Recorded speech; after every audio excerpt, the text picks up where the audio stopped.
Hello दोस्तों, good morning. पता नहीं आप इस खबर को राहत की तरह लेते हैं या खुशी की तरह, मगर खबर ये है कि जसप्रीत बुमराह अवेलेबल हैं सेकेंड टेस्ट मैच जो कल से शुरू हो रहा है उसके लिए। मतलब जसप्रीत बुमराह अवेलेबल हैं, उपलब्ध हैं। और जसप्रीत बुमराह अगर उपलब्ध हैं तो जाहिर सी बात है वो खेलेंगे। वैसे भी पिछले 3-4 दिनों से नेट्स से जो खबरें आ रही थी वो यही थी कि जसप्रीत बुमराह फुल फ्लो में बॉलिंग कर रहे हैं नेट्स पे, और जब फुल फ्लो में नेट्स पे अगर बॉलिंग कर रहे हैं तो जाहिर सी बात है उन्हें ये टेस्ट मैच खेलना ही था। अदरवाइज अगर वर्कलोड के हिसाब से अगर वो ये टेस्ट मैच नहीं खेलते तो नेट्स पे भी इतना पसीना नहीं बहाते।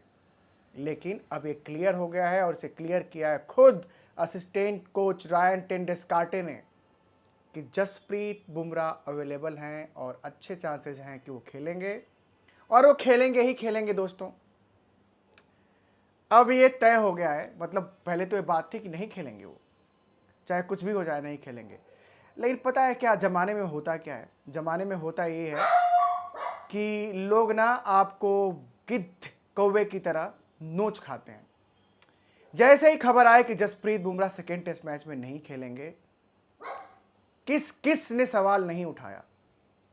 चाहे वो संजय मांजरेकर हों, चाहे वो आकाश चोपड़ा जी हों, बहुत सारे लोगों ने कहा कि यार जब खेलना ही नहीं है, जब पिक एंड चूज ही करना है तो क्या फ़ायदा है। जसप्रीत बुमराह का भी देखना पड़ेगा कि कितने दिन तक है, कितने दिनों तक नहीं है। हालांकि जसप्रीत बुमराह एक प्रेस कॉन्फ्रेंस में आए थे और बोले थे कि देखा हमने ज़माने को, लोग कहते रहे हैं कि 4 महीने बाद चला जाएगा, 6 महीने बाद चला जाएगा, अब इंजरी तब इंजरी, और मैं इतने सालों से खेल रहा हूँ।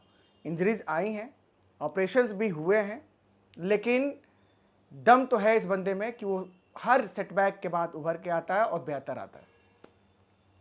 दुनिया ने राहत नहीं देनी थी दोस्तों जसप्रीत बुमराह को। लोग कहते हैं कि लॉर्ड्स में खेलने की लालच में वो सेकेंड टेस्ट मैच नहीं खेले, तो लो जी अवेलेबल हैं जसप्रीत बुमराह, और अकेले जसप्रीत बुमराह सारा काम करके नहीं दे सकते। It is as simple as that. आपको मैच जीतना है तो आपको पांचों गेंदबाजों से सपोर्ट चाहिए। हाँ, इंजन की भूमिका निभा सकते हैं जसप्रीत बुमराह, लेकिन वो इंजन भी हों और बोगी भी हों, सारा कुछ वही कर दें, जूता सिलाई से लेके चंडी पाठ तक। ये कहावत है ना, जूता सिलाई से लेकर चंडी पाठ तक। अगर एक ही बंदे पे वो जिम्मेवारी होगी तो वो जिम्मेवारी पूरी नहीं होती है। खैर, खुशी की खबर ये कि आपको बुमराह का विकल्प नहीं ढूंढना पड़ेगा, और वैसे भी उनका कोई विकल्प है नहीं। तो जसप्रीत बुमराह और मोहम्मद सिराज करेंगे जी नई गेंद से गेंदबाजी। अच्छा, शार्दुल ठाकुर को तो आप जानते हैं क्या हश्र हुआ था उनका पहले टेस्ट मैच में। मतलब हो सकता है कि आप में से कई लोग उनके प्रशंसक हों। लिमिटेड ओवर्स में हाँ यार, लखनऊ के लिए उन्होंने अच्छा काम किया, बढ़िया किया। जब तब किया जब उनको जमाने ने नकार दिया था, और वहाँ से उनको ऋषभ पंत बुलाते हैं, वहाँ से उनकी गेंदबाजी की वो धुरी बन जाते हैं। वो 4 ओवरों का गेम होता है और बल्लेबाज आपके पीछे जाते हैं। बल्लेबाज यहाँ भी उनके पीछे आ रहे हैं, फील्ड खुली रहती है ना, फिर सामने की फील्ड तो खुली है। इधर ऑन ड्राइव, इधर of drive, straight drive, cut, सब खा लेते हैं। तो भैया निजात मिलने जा रही है आपको शार्दुल ठाकुर से। उनकी जगह सीधे सीधे तौर पे like for like replacement Nitish Reddy आ रहे हैं। नीतीश रेड्डी की बैटिंग तो अच्छी है दोस्तों, इसमें कोई दो राय नहीं है, बैटिंग अच्छी है। मेलबर्न में ऑस्ट्रेलिया के अटैक के खिलाफ उन्होंने सेंचुरी बनाई थी। लेकिन एक तो यहाँ इंग्लैंड में कंडीशंस अलग होती हैं, बॉल स्विंग और सीम कर रही होती है। दूसरी बात आती है गेंदबाजी पे। गेंदबाजी में स्पीड कम नहीं है, 129 से लेकर 135 की स्पीड के बीच में वेरी करते हैं, वो स्पीड है उनके पास।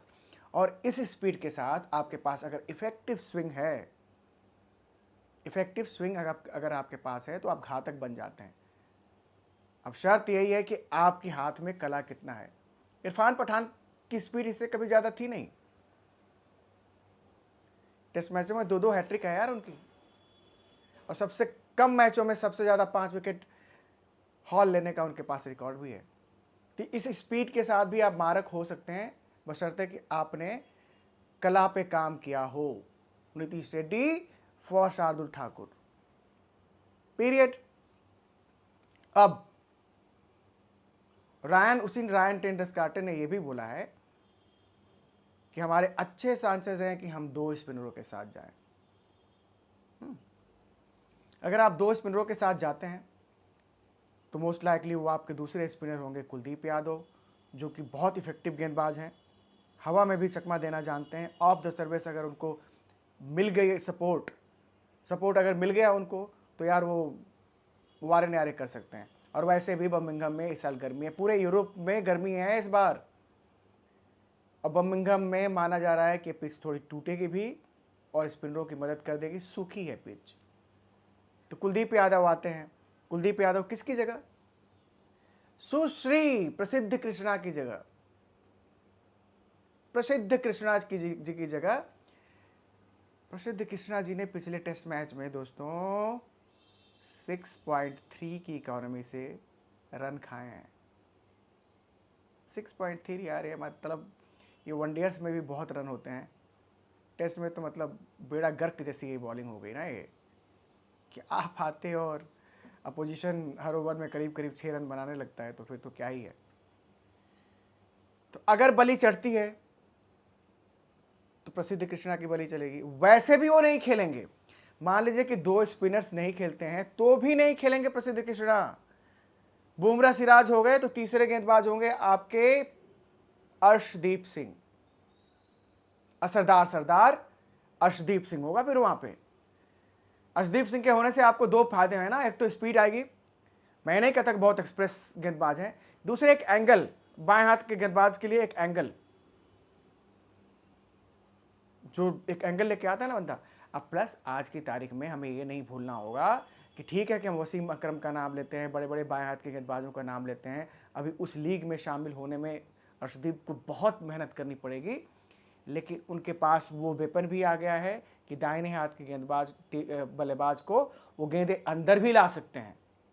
बाहर जाना तो नेचुरल है, बाएं हाथ का गेंदबाज अगर एंगल के साथ फेंकेगा तो दाहिने हाथ के बल्लेबाज के लिए बाहर जाएगी बॉल, बस नेचुरल, वो होना ही होना है।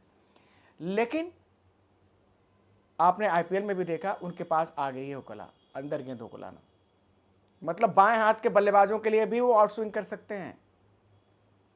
Here comes Arshdeep Singh. तो देखते हैं अब, it is choice between Arshdeep और कुलदीप यादव, दोनों में से कौन होता है।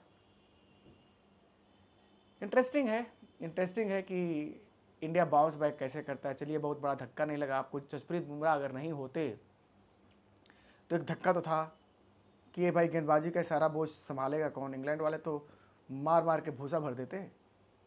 खैर शुक्र है, थोड़े मोड़े चेंजेस जो भी है, चेंजेस होने चाहिए, बदलाव प्रकृति का नियम है। और जब आपका एक टेम्पलेट काम नहीं कर रहा है तो दूसरे टेम्पलेट पे जाने में कोई बुराई है नहीं।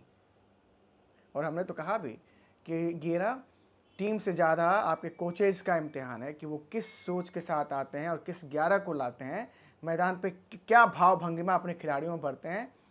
गुरु मंत्र बहुत बड़ी चीज़ होती है। गुरु मंत्र क्या देते हैं गौतम गंभीर जी, इस पर डिपेंड करेगा बहुत कुछ। लेकिन क्रिकेट अड्डा डिपेंड करता है आपकी ब्लेसिंग्स पे भाई। आप ब्लेसिंग्स देंगे तो ये चैनल आगे धड़ाधड़ चलता रहेगा। प्लीज़ प्लीज़ प्लीज़ दोस्तों सब्सक्राइब कीजिए, प्लीज़ सब्सक्राइब दबा के कीजिए ना यार दोस्तों, और दबा के कराइए, साथ ही नोटिफिकेशन की घंटी भी दबा के रखिए please. God bless you all, have a great day, bye bye.